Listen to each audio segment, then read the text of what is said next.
இப்போ நிகழ்தகவுல இந்த எடுத்துக்காட்டு 8.8 பாருங்க. இந்த மாதிரியான சம்ஸுமே 2 மார்க்ல இம்பார்ட்டன்ட் சம்ஸ் தான். ஓகே. இந்த மாதிரி சம்ல பாருங்க, ஒரு பையில் 5 நீல நிற பந்துகளும் 4 பச்சை நிற பந்துகளும் உள்ளன. பையிலிருந்து சமவாய்ப்பு முறையில் ஒரு பந்து எடுக்கப்படுகிறது. எடுக்கப்படும் பந்தானது நீளமாக இல்லாமல் இருப்பதற்கான நிகழ்தகவை காண்க. ஸோ ஆக்சுவலா இங்க என்ன கேட்டிருக்காங்க? நிகழ்தகவை காண்க. ஓகே, நிகழ்தகவுன்னு பார்த்தோம்னா பாருங்க, நீங்க என்ன பண்ணணும் அப்படின்னா பானாஸ் அப்படிங்கிற ஒரு கோட் வேர்டை ஞாபகம் வச்சுக்கோங்க. ஓகே, பானா என்னது? P of A. ஓகே, நாஸ்னா N of A divide by is நாஸ். அப்போ என் ஆஃப் எஸ். ஸோ இதை நீங்கள் ஞாபகம் வச்சுக்கோங்க. ஸோ இந்த மாதிரி ஒரு ஷார்ட்கட்டு மனசில் வச்சிட்டிங்கன்னா, இப்போ நிகழ்தகவுன்னு கேட்டாலே இந்த மாதிரி P of A is equal to N of A by N of S அப்படிங்கிறத நீங்கள் போட்டுருங்க.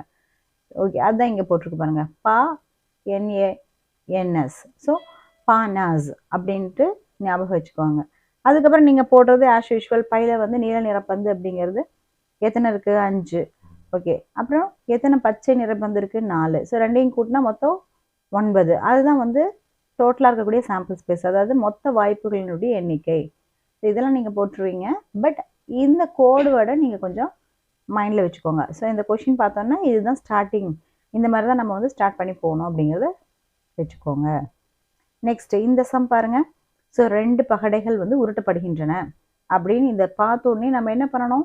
ஸோ 2 பகடை அப்படிங்கும்போது உங்களுக்கு என்ன ஞாபகம் வந்துடும்னா பாருங்க, 11, 12, 13, 14, 15, 16, அதே போல் 21, 22 அப்படி 26 வரைக்கும், அதே போல் 31, 32லேருந்து 36 வரைக்கும், அப்புறம் 41லேருந்து 46 வரைக்கும், அப்புறம் 51லேருந்து 56 வரைக்கும், அதே போல் 61லேருந்து 66 வரைக்கும். ஸோ இது உங்களுடைய சாம்பிள் ஸ்பேஸ், அதாவது கூறுவெளியாக நீங்கள் எடுத்துக்கோங்க. பட் உள்ளே போடும்போது மட்டும் இது ரெண்டையும் இப்படி போட்டு கம்மா போட்டுக்கோங்க ஒவ்வொரு டைமும். ஸோ இந்த 11, 12ங்கிறது உங்களுக்கு நான் ஷார்ட்கட்டாக நான் சொல்கிறேன். பட் நீங்கள் என்ன பண்ணணும் அப்படின்னா, ஸோ இதை வந்து போட்டுட்டு ஸோ இது ரெண்டுக்கு நடுவில் கம்மா போட்டுக்கோங்க. அப்போ 3,1ன்ட்டு வரும். ஓகே, அதை ஞாபகம் வச்சுக்கோங்க. நெக்ஸ்ட்டு அப்போ டோட்டலாக இதில் என்ன இருக்குது அப்படின்னு பார்த்தீங்கன்னா, ஸோ டோட்டலாக 36 இருக்குல்லவா?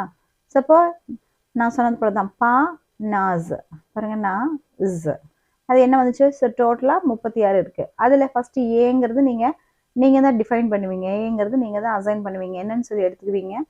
First question. ஆனால் 4க்கு சமமாக இருக்குது. அப்போ 4க்கு சமமாக எது இருக்குன்னா மதிப்புகளுடைய கூடுதல். ஸோ கூட்டினா 4க்கு சமமாக இருக்கிறது யாரெல்லாம் வருவாங்கன்னா 1க்கு 3, 2க்கு 2, 3க்கு 1. ஸோ அப்போ அது எத்தனை இருக்குது? ஸோ அதோடைய நம்பர் எத்தனை இருக்குது? 3. அதை மேலே போட்டிருக்காங்க. ஓகே, 3/36 அதை அடிச்சு போட்டால் 1/12. ஸோ இப்படி தான் போடணும். அதே போல் இந்த செகண்ட் கொஷினுக்கு என்ன வருமோ அதை போடுங்க. ஓகே, பட் இது செகண்ட் ரோமன் எடுக்கும்போது பானாஸ் போடக்கூடாது. அப்போ பானாஸ்னா பி ஆஃப் ஏ போடுற இடத்துல நீங்கள் அதை பியா மாற்றிடுங்க. அப்போ என் ஆஃப் ஏ போடுற இடத்துல என் ஆஃப் பியா மாற்றிட்டு என் ஆஃப் எஸ்ஸை போட்டுருங்க. ஓகே, அடுத்து தேர்ட் கொஷின் அப்படின்னு வரும்போது தேர்டு ரோமன் என்ன கேட்டிருக்காங்க பாருங்க, இங்கே இடையே மேலே போய் காட்டுறேன் பாருங்க. ஸோ தேர்ட் ரோமனில் 13ஐ விட குறைவாக இருப்பதற்கான நிகழ்தகவுன்னு எடுத்திருக்கோம். சி அப்படிங்கிறது நம்ம எடுத்துக்கிறோம், நாமளாக தான் எடுக்க போகிறோம் இந்த சி அப்படிங்கிறது. அப்போ நம்ம இந்த இடத்துல பானாஸ்க்கு பதிலாக என்ன பண்ணோம்?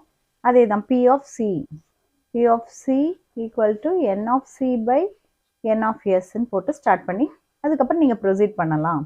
ஓகே, ஸோ இதுதான், இப்படி தான் வந்து நம்ம ஆன்சர் எழுதுகிற வழிமுறை. ஓகே, நெக்ஸ்ட்டு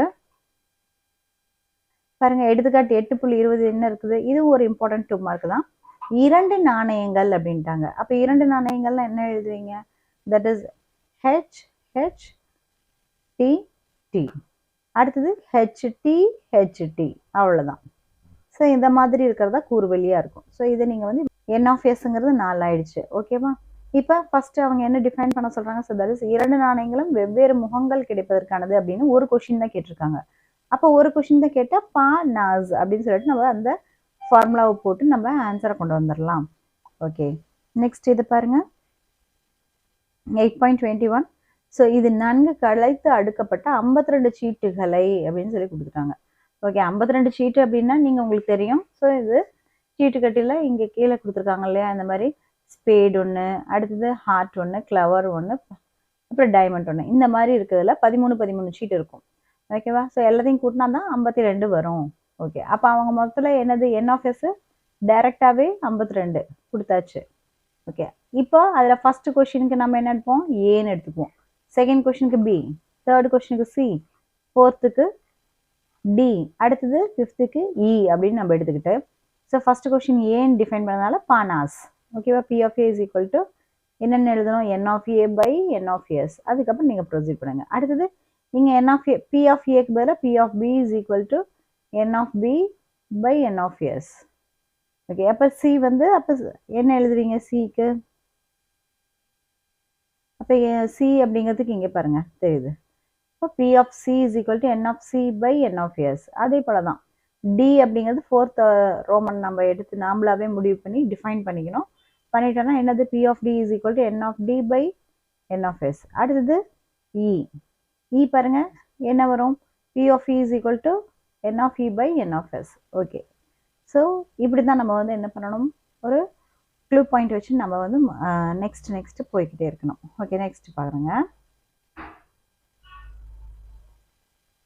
இந்த எக்ஸாம்பிள் 8.22ல அப்படிதான், ஜஸ்ட் ஒரே ஒரு கொஷின் தான், ஒரே ஒரு கொஷினுக்கு உண்டான நிகழ்தகவு தான். அதனால நம்ம டைரெக்டாகவே இங்கே பாருங்க பானாஸ் அப்படி போட்டாச்சு. ஸோ இப்போ அதை போட்டுட்டு பி ஆஃப் ஏ என்ன வருது, என் ஆஃப் ஏ என்ன வருது, என் ஆஃப் எஸ் என்ன வருதுன்னு பார்த்துட்டு போட்டிங்கன்னா முடிஞ்சு போச்சு. அடுத்து இதில் பாருங்க, ஒரு பகடை உருட்டப்படும் நேரத்தில் அதே நேரத்தில் ஒரு நாணயமும் சுண்டப்படுகிறது. அப்போ ஃபர்ஸ்ட் நம்ம என்ன பண்ணணும்? பகடையை உருட்டுறதை போட்டுக்கணும், அப்புறம் தான் நாணயம் சுன்றதை நம்ம போடணும். ஓகே, அப்போ 1ன்னு பகடையில் வரும்போது ஹெச் டி, 2ன்னு பகடையில் விழும்போது ஹெச் டின்னு விழும். அடுத்து 3ன்னு பகடையில் விழும்போது ஹெச்சாவும் விழலாம், இல்லை டியாவும் விழலாம். 4 வரும்போதும் அதே தான், ஹெச்சாவும் விழலாம், டியாவும். 5ன்னு வரும்போதும் அதே தான், ஹெச் டி. 6ஆக விழும்போது ஹெச் டி. ஓகேவா? அப்போ இது எல்லாத்தையும் சேர்த்து எழுதுனீங்கன்னா ஓகேவா, அதுதான் நம்மளுடைய கூறுவேலி. ஓகேவா? அப்போ 1க்கு ஹெச் 1க்கு டி, 2க்கு ஹெச் 2க்கு டி, 3க்கு ஹெச் 3 டி, 4க்கு ஹெச் 4 டி, 5க்கு ஹெச் 5 டி, 6க்கு ஹெச் 6 டி. ஸோ அதெல்லாமே போட்டோம்னா என் ஆஃப் எஸ் வந்து நமக்கு 12 கிடைச்சிருது. ஓகே, நெக்ஸ்ட் இப்போ ஃபர்ஸ்ட் என்னது? பகடையில் ஒற்றைப்படை எண் கிடைக்கும் அப்படிங்கிறாங்க. அப்போ அது பானாஸ், ஞாபகம் வச்சுக்கோங்க. ஒற்றைப்படைன்னா இதில் யாரெல்லாம் வருவாங்க?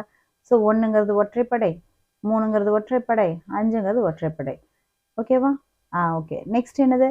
ஒற்றைப்படை எண் கிடைப்பதற்கும் நாணயத்தில் தலை கிடைப்பதற்கும். அப்போ தலை கிடைக்கணும் அதே சமயம். அப்போ 1க்கு ஹெச்ங்கிறதும் 3க்கு ஹெச்ங்கிறதும் 5க்கு ஹெச்ங்கிறதும் தான் கிடைக்கணும். அப்போ இது எத்தனை நம்பர்ஸ் இருக்கு? மொத்தமாக 3 இருக்கு. அப்போ 3 × 12 = 1 × 4. ஸோ இது போட்டு முடிச்சிடலாம். ஓகே, இந்த கொஸ்டின் பாருங்க, எக்ஸாம்பிள் 8.24. So 5 mark question. இதில் வந்து பையில 6 பச்சை நிற, சில கருப்பு மற்றும் சிவப்பு நிற பந்துகள் உள்ளன. கருப்பு பந்துகளின் எண்ணிக்கை சிவப்பு பந்துகளின் எண்ணிக்கை போல 2 மடங்கு. பச்சை பந்து கிடைப்பதற்கு நிகழ்தகவு சிவப்பு பந்து கிடைப்பதற்கான நிகழ்தகவை போல 3 மடங்கு. அப்படின்னா கருப்பு பந்துகளுடைய எண்ணிக்கை, மொத்த பந்துகளின் எண்ணிக்கை ஆகியவற்றை காண்க அப்படின்ட்டாங்க. ஸோ நீங்க பச்சை அப்படின்னு யூஸ் பண்ணும்போது என் ஆஃப் ஜின்னு எடுத்துக்கோங்க, அது 6. சிவப்புன்னு எடுத்தீங்கன்னா ரெட், என் ஆஃப் ஆர்ன்னு எடுத்துக்கோங்க, அப்போ அது எக்ஸ் தெரியாது இல்லையா, சில அப்படிங்கிறதுனால எக்ஸ்ன்னு போட்டாச்சு. அடுத்தது கருப்பு நிற பந்துகளின் எண்ணிக்கை என் ஆஃப் பின்னு எடுங்க, அப்போ அது என்னது 2x.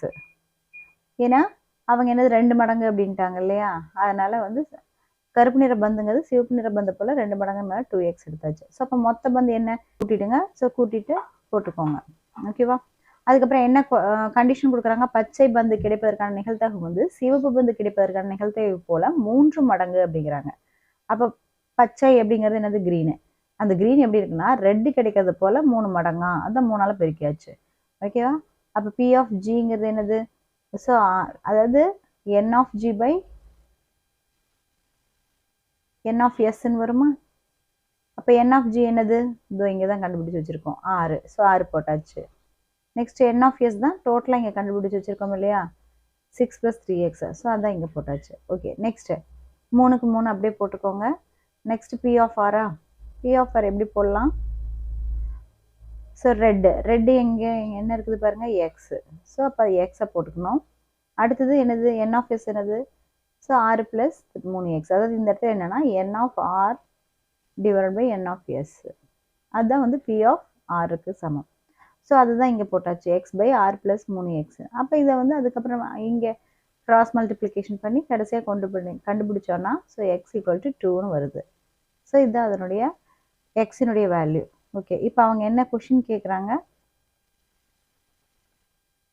கருப்பு பந்துகளுடைய எண்ணிக்கை கேட்குறாங்க. அப்போ கருப்பு பந்துகளின் எண்ணிக்கை என்னது? 2/2, 2ஆல் பெருக்கணும்னா என்ன கிடைக்குது? 4. ஏன்னா 2 மடங்குன்னு தான் சொன்னாங்க. ஸோ 2xன்னு தானே சொன்னாங்க. அப்போது 2 × 2 = 4. ஓகே, நெக்ஸ்ட் மொத்த பந்துக்கள் என்ன இருக்கணும் அப்படின்னா எக்ஸுக்கு வேல்யூ கிடைச்சிருச்சு. அப்போ 6 + எக்ஸில் 3xல போட்டோம்னா 6 + 3 × 2 தட் இஸ் என்னது 6 + 6 = 12. இது நம்மளுடைய ஆன்சர். இதே இப்போ 3 நாணயங்கள் சுண்டப்படும் பொழுது அப்படின்னு கேட்டாங்கன்னா என்ன பண்ணணும்னா ஃபர்ஸ்ட்டு ஸோ பாருங்கள் 1 2 3 4 ஹெச் போட்டுக்கோங்க. அப்புறம் 4 டீயை போட்டுக்கோங்க. ஓகே, அப்புறம் 4ல் பாதி எவ்வளோ 2 தானே. அப்போ 2 ஹெச் ஹெச் ஹெச் 2 டீ, மறுபடியும் 2 ஹெச் 2 டீ. அடுத்தது 2ல் பாதி எவ்வளோ 1 தானே. அப்போ 1 H 1 tea 1 H 1 tea 1 H 1 tea 1 H 1 tea. So இந்த மாதிரி போட்டு அதனுடைய சாம்பிள் ஸ்பேஸ் எஸ்ங்கிறத எழுதிக்கோங்க. ஓகே, அப்போ என் ஆஃப் எஸ் என்ன வரும் பாருங்கள். என் ஆஃப் எஸ் என்னது? ஸோ 1 2 3 4 5 6 7 8 இருக்குது. அப்போ என் ஆஃப் எஸ் வந்து 8 அப்படிங்கிறது ஈஸியாக நம்ம போட்டுடலாம்.